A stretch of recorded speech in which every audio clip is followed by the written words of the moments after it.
A mágica por trás da tela.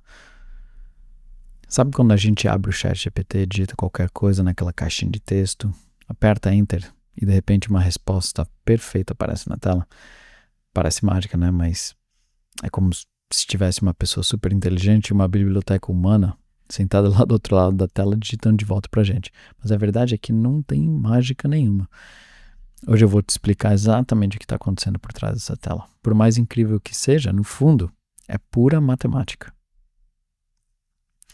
Para entender melhor como essa mente funciona, pensa no seu celular. Lembra quando você vai mandar uma mensagem no Zap ou WhatsApp e digita a palavra bom e imediatamente o teclado sugere a palavra dia? E se você digita como, ele sugere vai ou você? Como é que o celular sabe disso? Ele não está pensando, ele simplesmente aprendeu de tantas pessoas usarem que estatisticamente, depois da palavra bom, é muito provável que você escreva dia. A inteligência artificial que está mudando o mundo hoje, a sua essência é exatamente isso. Ela é um autocompletar gigante. A única diferença entre o teclado do celular e o ChatGPT é a escala. O celular aprendeu lendo mensagens curtas, o ChatGPT aprendeu lendo a internet inteira. Milhões de livros, bilhões de sites, todos os artigos da Wikipedia. É uma máquina programada para fazer uma única coisa incrivelmente bem, que é adivinhar qual que é a próxima palavra. E depois daquela próxima, a próxima, e depois a próxima, e assim por diante. Mas aqui tem um segredo, um detalhe que ninguém sabe e que muda muito. A inteligência artificial não sabe ler palavras igual a você e eu. Ela não tem olhos, ela não entende o que é a letra A ou a letra B. Para conseguir processar a internet inteira, os cientistas precisaram transformar o nosso idioma em números. As palavras em números. Eles pegam as palavras e quebram elas em pedacinhos menores, e esses pedacinhos se chamam tokens. Pense nesses tokens como peças de Lego. Palavras curtas e muito comuns como olá podem ser uma peça de Lego só. Mas palavras maiores ou mais raras são quebradas em 2, 3 ou 4 peças diferentes. A máquina não lê um texto, ela lê uma sequência de números que representam essas pecinhas de Lego. E por que é tão importante entender essa parte técnica? Porque entender essas pecinhas de Lego explica por que a inteligência artificial, por mais genial que seja, às vezes comete erros bizarros que até uma criança de 7 anos não cometeria. Por exemplo, você já ouviu falar que essas máquinas conseguem passar em provas de medicina, fazer cálculos complexos, escrever códigos de computador, mas durante muito tempo, se você perguntasse algo muito simples, elas erravam? Então aqui esse é um exemplo clássico, se você pergunta para IA quantas letras R existem na palavra strawberry, que é em inglês morango, né? Ela dizia com toda a certeza do mundo que existem 2 letras R, sendo que a palavra tem 3. E qualquer criança consegue, se você que sabe as palavras, sabe contar. Como um supercomputador erra isso? Lembra das peças de Lego?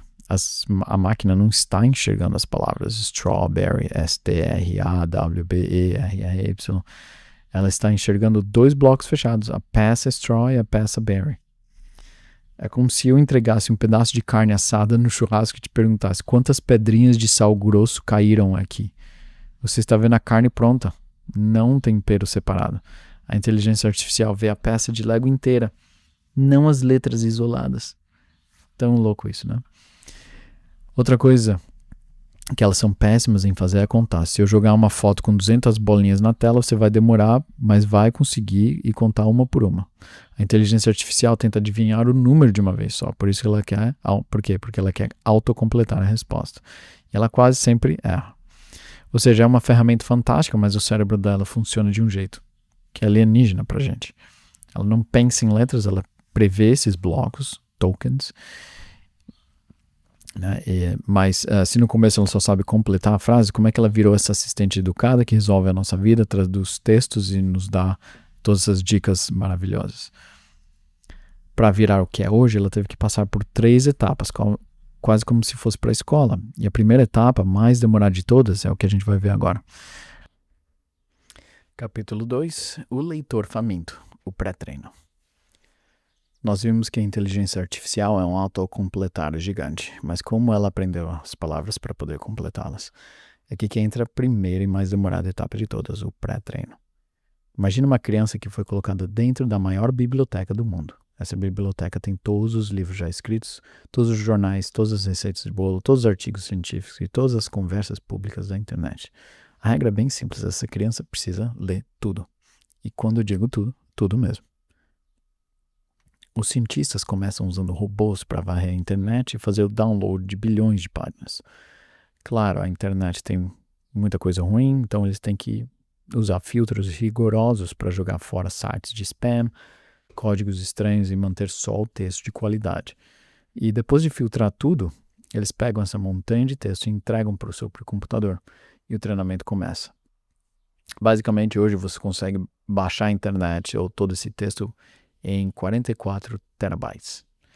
O computador faz um jogo incansável de adivinhação. Ele pega uma frase de um site, esconde a última palavra. Essa é a janela que a gente vai pegar uma sentença, uma frase.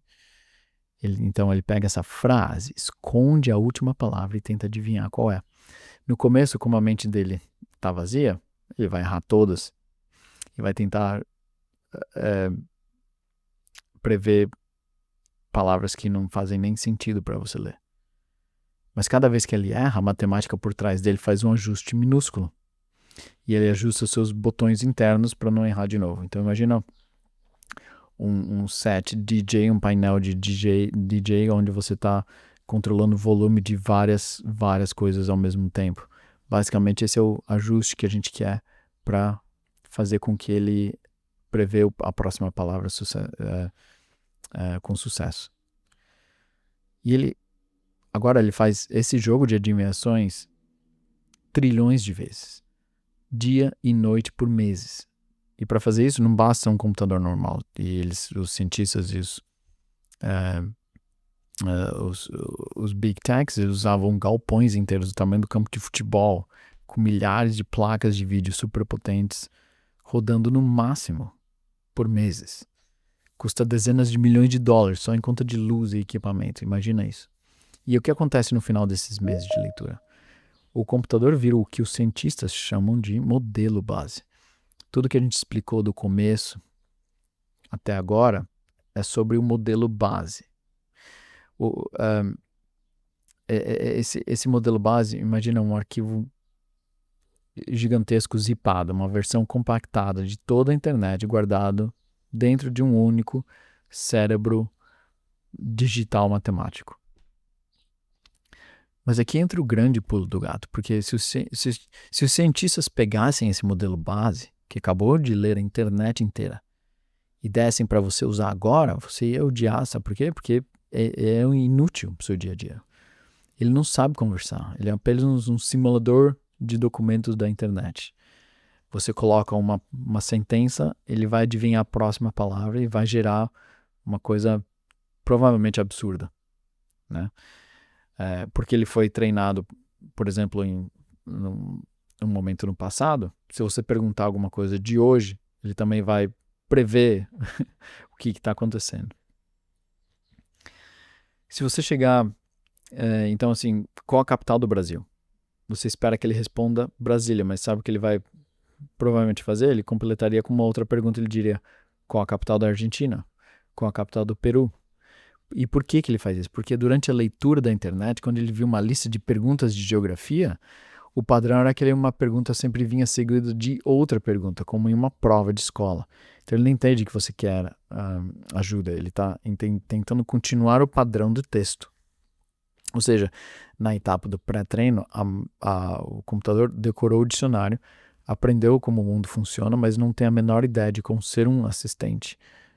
E como é um gênio de matemática e sabe a teoria de tudo, não tem nenhum traquejo social. Para transformar esse papagaio de internet na assistente prestativa de serviço que escreve e-mails para a gente, ela precisa ir para a escola de bons modos e ela precisa aprender a se comportar. E aí que entra uma outra fase 2, que é fascinante, porque é a fase onde nós, humanos, entram em cena de verdade.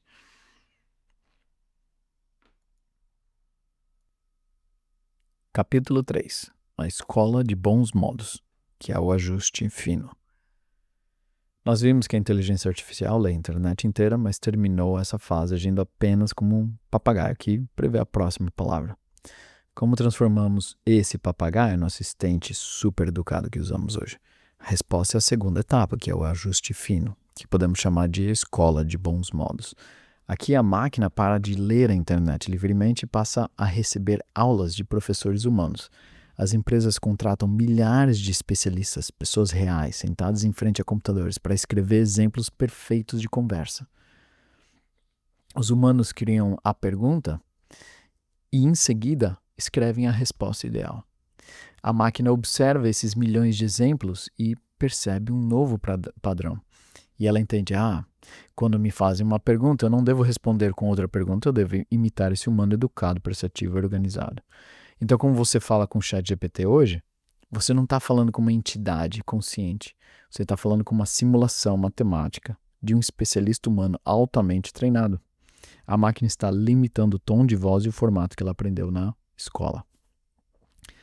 Mas essa imitação traz um problema. Um problema que você provavelmente já encontrou. As alucinações.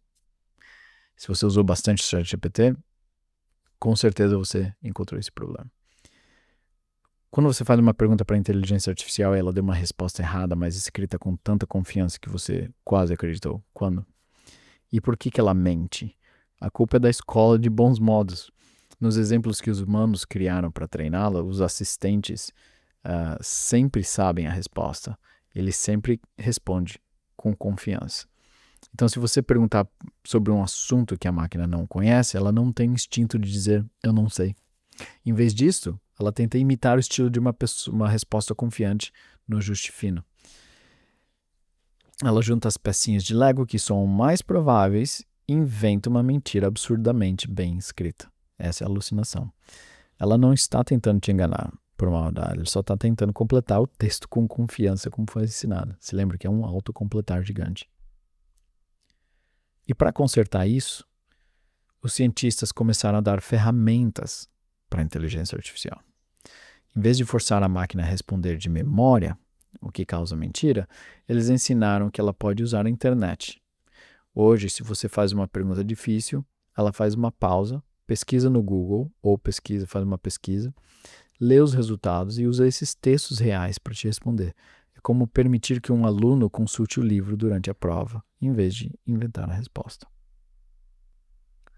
Capítulo 4. Aprendendo a raciocinar. O aprendizado por reforço.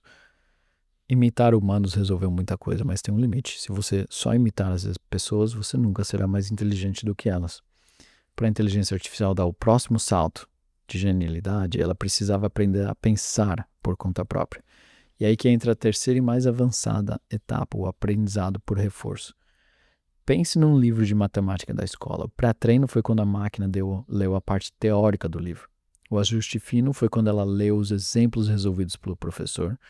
E o aprendizado por reforço é agora de resolver a lista de exercícios no final do capítulo. Nessa fase, os cientistas dão um problema complexo para a IA e não mostram a resposta. Eles deixam ela tentar resolver sozinha, gerando milhares de caminhos e ideias diferentes. Quando a máquina, por tentativa e erro, chega na resposta matemática correta, o sistema dá a ela uma recompensa, uma espécie de joinha virtual. Quando ela erra, ela é penalizada. De tanto tentar ganhar essas recompensas, a IA descobre sozinha estratégias brilhantes. Ela aprende a dar um passo para trás, reavaliar o problema, quebrar o cálculo em partes menores e até conversar consigo mesma antes de dar a resposta final. Os modelos mais modernos hoje já fazem isso. Se você fizer uma pergunta de lógica muito difícil, eles demoram 10, 20 segundos pensando. Por baixo dos panos, eles estão usando centenas daqueles tokens para rascunhar ideias, testar hipóteses, apagar o que deu errado e só então escrever a resposta para você. Eles pararam de ser apenas papagaios que imitam texto e começam a exibir pequenos lampejos de raciocínio lógico genuíno. Capítulo 5. O queijo suíço e o futuro. Nós cobrimos todo o caminho, da leitura de bilhões de sites até o raciocínio completo. A tecnologia por trás disso é realmente um milagre da engenharia moderna. Eu quero tentar terminar esse vídeo com um aviso e uma analogia importante, o modelo do queijo suíço. Imagina que a inteligência artificial é um bloco de queijo suíço. O bloco em si é sólido e impressionante, e a máquina consegue gabaritar o exame da ordem dos advogados, criar código de programação do zero e falar 30 idiomas fluentemente. Mas esse queijo tem furos aleatórios e bizarros. Por causa da forma como ela enxerga o mundo, lendo peças de Lego em vez de letras e adivinhando probabilidades, ela pode falhar em coisas que uma criança acertaria. Em um momento, ela te explica a física quântica perfeitamente, e no segundo seguinte, se você perguntasse 9.11 é maior que 9.9, ela pode se confundir inteira por causa da forma como os números foram quebrados em tokens, como a gente viu anteriormente. Mas o que isso significa para o nosso dia a dia? Significa que você deve tratar a IA como uma ferramenta incrivelmente poderosa, mas não como um Oracle infalível. Use ela para resumir texto, para te dar inspiração, para tirar o medo da página em branco ou para explicar conceitos difíceis, mas sempre seja o gerente do trabalho. Leia o que ela produziu, confira as informações e seja o responsável final.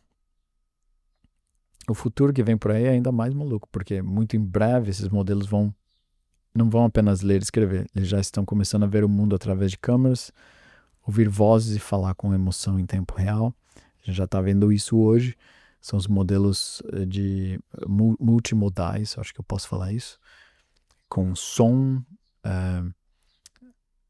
visão e vão se tornar, e agora eles se tornam agentes capazes de realizar tarefas longas no seu computador enquanto você toma um café.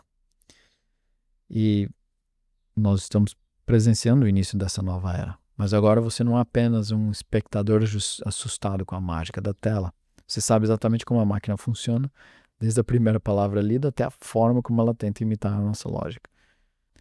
Mas é isso aí por enquanto. Resumindo, a gente entendeu como o modelo de texto funciona no conceito mais básico. E sim, o aprimoramento agora é visão, som e voz. E a IA está conquistando vários espaços por aí. Então é sempre importante entender o que está acontecendo e ficar antenado no movimento. Até a próxima.